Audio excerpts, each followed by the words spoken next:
Muitos clientes, ao solicitar soluções baseadas em IA, sobretudo a generativa, propõem já no pedido que deve haver treinamento de modelos, né? Ou criação de modelos específicos para aquela aplicação. A maioria das vezes nem é o caso. Vamos falar um pouquinho do treinamento de modelos. Não é um processo trivial. Por que ele não é trivial? Porque os modelos e o seu treinamento é baseado em grandes volumes de dados. Toda vez quem é de tecnologia da informação sabe que todas as vezes que a gente fala de dados, existe todo um imbróglio, um enrosco de curar esses dados e garantir a integridade dele. Nesse caso aqui, a gente está falando de completude, a gente está falando da adequação ao propósito do modelo.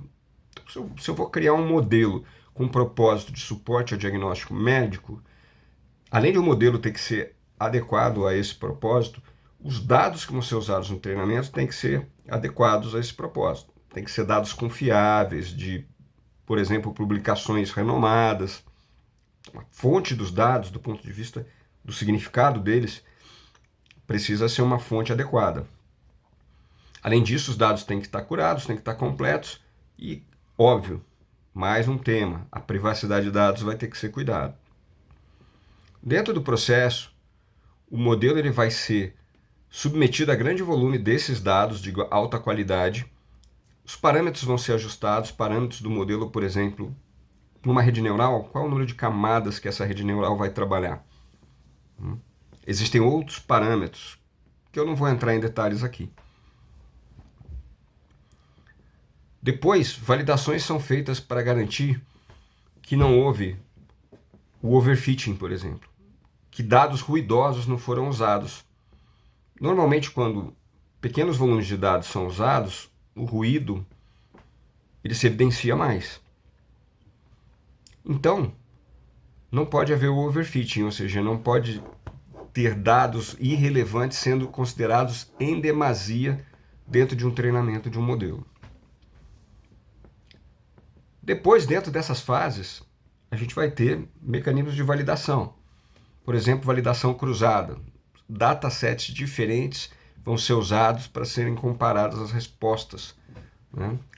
Dentro de uma validação cruzada.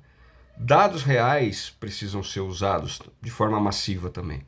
Então, se eu criei um modelo para suporte ao diagnóstico médico, eu posso massificar testes baseados em informações para, dentro daquele universo, verificar quantas vezes ele acertou.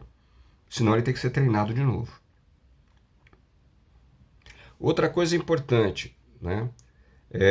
Métricas, né? Quais as métricas que são colhidas? Existem métricas específicas que são colhidas dentro do contexto da inteligência artificial. Precisão, sensibilidade, erro médio absoluto, tem um monte de métricas, algumas matematicamente são simples, outras são complexas, são baseadas em desvios, padrão e fórmulas estatísticas, na maioria das vezes. Por último, mais um ajuste fino, o fine tuning, que é o ajuste de parâmetros, mais teste na sequência, o deploy, que é a integração do modelo com a aplicação, que é propósito final, e está feito. Ah, mas eu preciso treinar o modelo para qualquer solução? Não, uma alternativa interessante é o RAG, que é o Retrieval Augmented Generation, que tem a ver com a contextualização do modelo a partir da carga de textos.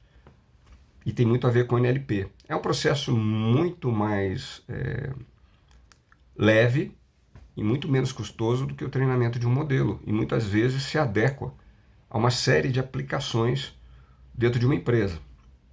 Por exemplo, eu tenho processos de RH. Eu posso carregar todos os documentos de RH numa empresa e criar um assistente virtual para os seus funcionários. Isso é RAG, eu não preciso treinar um modelo para esse fim. Então, basicamente é isso a comparação, mas o que eu queria trazer com esse vídeo é a complexidade, obviamente não entrei em todos os detalhes, do treinamento do modelo.